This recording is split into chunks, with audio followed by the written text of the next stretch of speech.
हुए आप तमाम पत्रकार मित्रों का स्वागत है। आप लोग सब जान रहे हैं कि अंतर्राष्ट्रीय संत श्रद्धेय मोरारी बापू जी का कथा यहाँ होना है। तिथि भी आप सब लोगों को पता है कि 3 तारीख को उसका उद्घाटन और 3 तारीख के बाद 11 तारीख तक उनके श्रीमुख से उनका प्रवचन हम लोग सुनेंगे। यह जो राम कथा हो रही है इसके मुख्य आयोजक शुभकरण त्रिवेदी फाउंडेशन के वरिष्ठ पदाधिकारी, वरिष्ठ सदस्य प्रिय अभिषेक जी, अभिषेक खारोडिया जी यहाँ उपस्थित हैं। और इस कथा में त्रुटि नहीं हो कोई कथा, इसके लिए बनारस से चलकर आए हुए हमारे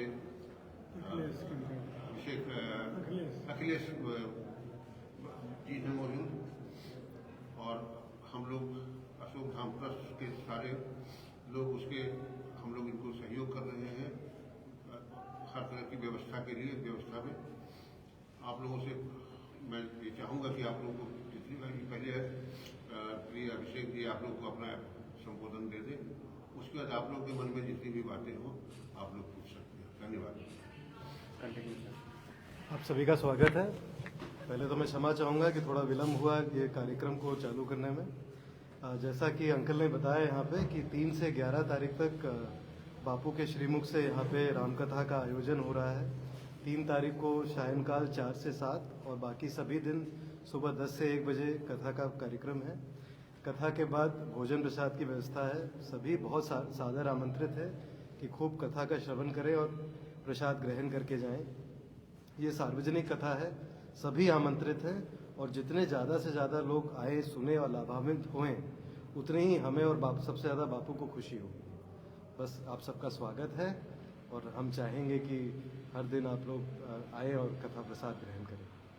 तो बापू का आगमन कब होगा यहाँ? अभी ये तय नहीं हुआ है, बट मोटा मोटी ऐसा है कि 2 तारीख को बापू आ सकते हैं, क्योंकि 3 तारीख को कार्यक्रम चालू हो रहा है, तो 2 तारीख को आ सकते हैं। ये भी आ रहा है सुनने में कि श्रृंगी ऋषि धाम भी जाएंगे बापू जी। ये कथा जो है ये मानस श्रृंगी ऋषि के विषय पे ही दी गई है बापू द्वारा, तो श्रृंगी ऋषि तो डेफिनेटली वो जाएंगे ही जाएंगे। और जी, जो तैयारी है वो किस तरह से यहाँ पर की जा रही है? अशोक धाम ट्रस्ट की पूरी जगह यूज़ की जा रही है, उनका पूरा सपोर्ट है। सारे उनके सदस्यगण, सारे उनके कोर कमेटी जो है हमारे साथ रात दिन लगी हुई है। उनके कारण ही ये जो कार्य है वो थोड़ा सुगमता के तरफ चल रहा है। पंडाल ठीक बगल में, अशोक धाम के बगल में जो ज़मीन है वहाँ पे पंडाल बन रहा है, वहीं बापू का कथा होगी डेली। तो विदेश से भी लोगों के आने की यहाँ पर संभावना, तो उसको लेकर उनके रहने सहने इसके लिए जी बापू के अनुयायी देश विदेश सभी जगह से लोग आएंगे और जैसी उचित व्यवस्था की जा सकती है हम लोग उसको करने में लगे हुए हैं। आशा करते हैं कि सब अच्छा ही रहे। सुरक्षा की क्या व्यवस्था की गई है? यहाँ प्रशासन भी हमारी पूरी मदद कर रहा है, अपनी फोर्स भी देगा, प्लस प्राइवेट सिक्योरिटी भी हम लोग हायर कर रहे हैं, ताकि कोई भी गलत तरह का कार्य नहीं। जिलेवासियों से क्या अपील करना चाहेंगे? जिला वासियों से यही अपील है कि कथा का खूब आनंद लें, खूब आएँ, खूब हमें प्रोत्साहित करें और बापू के दर्शन करें। हम तो यही चाहेंगे। खूब प्रसाद दें, क्योंकि बापू की रुचि बहुत रहती है कि भजन और भोजन दोनों होना चाहिए। और इस श्रृंगी ऋषि आश्रम के उपलक्ष्य में बापू ने कथा दी थी, तो ये कथा चूंकि वहाँ पे हम लोग गए तो वहाँ पे कथा हो नहीं सकती थी, तो ये कथा के लिए जगह का, क्योंकि स्वयं भगवान शंकर यहाँ विराजित हैं, वही राम कथा के प्रथम श्रोता हैं, वही उन्हीं के संरक्षण में कथा हो रही है, वही कथा सुनेंगे और आप सब को मिलके और आप लोग के माध्यम से जो मैसेज जाएगा समाज को वो बहुत पॉजिटिव जाता है। अधिक से लोग कथा में आवे, ये आयोजक लोग की सबकी इच्छा है। जो दूर दराज से आएंगे कथा सुनने के लिए, उनके लिए कोई व्यवस्था है क्या? हाँ, उनके लिए रखी गई व्यवस्था, उन लोग के लिए हम लोग रहने करने की व्यवस्था भी की गई है। अगर इनकी पूर्व में सूचना है, अगर कोई लोकल या 100-200 किलोमीटर के अंदर में आते हैं तो उसका उस समय जैसा होगा वैसा उस समय निर्णय लिया जाता है, क्योंकि कि लोग आसपास पटना तक भी लोग आएंगे, कथा सुन के जाएंगे, जो अपनी गाड़ियों से आएंगे, या बाकी कोई आएगा तो उसको भी देखा जाएगा। बहुत बड़ी टीम इसमें कार्यकर्ताओं की लगी है, 300 कार्यकर्ता लगे इस कथा में, और खाने की विशेष व्यवस्था की गई है एक टाइम कथा के बाद। तो उसमें अधिक से अधिक लोग प्रसाद दें, उससे बापू की बहुत प्रसन्नता होगी, आयोजक परिवार की बहुत प्रसन्नता उस चीज की।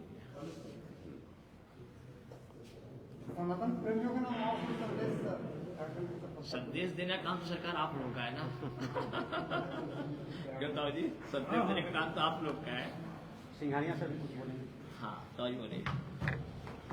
लखीसराय के लिए बहुत सौभाग्य की बात है, इतने बड़े संत का आगमन हो रहा है।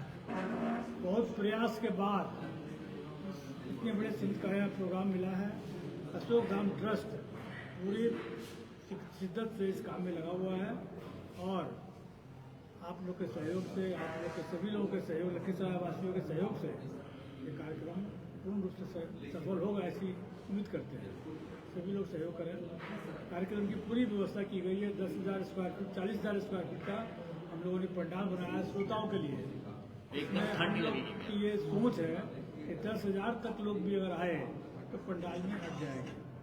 और मुरारी बापू का यहाँ पर रहवास हुई, बगल में उनके लिए कॉटेज बन रहा है, ग्रीन जगह पर जाके वो पसंद करते हैं, वो पंडाल के पीछे ही। एकांत के हिसाब से पीछे ही भैया बापू की कुटिया बन रही है। वो अच्छा, कुटिया दूसरा मैसेज ये है कि लखीसराय बाजार से अगर कोई व्यक्ति यहाँ आने चाहता है, हमारे यहाँ से बस का पास उपलब्ध उनको हो जाएगा। बस खुलेगी सुबह 9 बजे, उसमें पास हमारे यहाँ से ले लें और वही लोग बस में चढ़ने आने जाने के लिए अधिकृत होंगे। कहाँ से बस खुलेगी? उस स्थान बता देंगे, ज़्यादा उम्मीद है कि हमारे घर के आसपास से कहीं खुलेगा या खुली जगह में, जहाँ देख लेंगे हम लोग।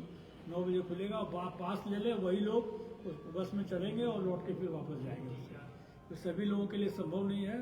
जो बुजुर्ग लोग हो या बाजार के जो लोग इच्छुक हो कि हम लोग को आना चाहते हैं, उसके लिए हम लोग बस उपलब्ध कराएंगे, पुरानी बाजार से और एक नया बाजार। एक से ज़्यादा भी हो सकती है, अगर ज़्यादा एप्लीकेंट आ जाएंगे, एक से ज़्यादा भी हो सकता है। त्रिवेणी फाउंडेशन के लिए कुछ कहना चाहेंगे? इतना बड़ा आयोजन करवा रही है त्रिवेणी फाउंडेशन। आप लोग बोलिए कुछ। त्रिवेणी फाउंडेशन इतना बड़ा कार्य यहाँ लखीसराय में कर रही है। हमारे अशोक धाम के निर्माण में भी बिल्कुल सबसे ज़्यादा योगदान अगर किसी ट्रस्ट का है तो सुखकरण त्रिवेणी फाउंडेशन का ही है, जिसके मुख्य ट्रस्टी नवल कुमार कारोडिया जी हैं। उनके पुत्र यहाँ उपस्थित हैं। हम लोग उनको शुभकामना देते हैं, इस तरह कार्य करते रहिए।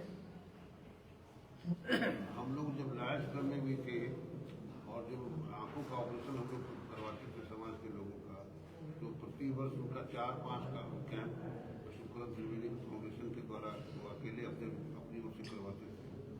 और अब चूंकि अब तकनीकी बाधाएं आ गई हैं, इसलिए वो कैंप नहीं हो पाता है। लेकिन वो लायंस क्लब हो, चक्षुदान यज्ञ समिति हो या अशोक धाम हो, उसमें सभी नवल बाबू या उनके पुत्र या उनके परिवार के अन्य लोग भी बड़ी उदारता के साथ लगे रहते हैं। सर, ये पास जो निर्गत करने की बात करें तो पास कहाँ से उपलब्ध हो पाएगा? हमारे यहाँ से होगा बस का पास। हाँ, बस का। कथा में बैठने का कोई पास कोई नहीं पास है। हमारे यहाँ से हो जाएगा। कथा में कोई पंडाल बहुत कथा बड़ा तो बना सबके है। लिए है, उसमें कोई पास की जरूरत नहीं पड़ेगी आपको। कि वहाँ कथा से और लखीसराय- भोजन के लिए कोई पास नहीं चाहिए। ये एकदम सार्वजनिक कथा है, हर आदमी आमंत्रित।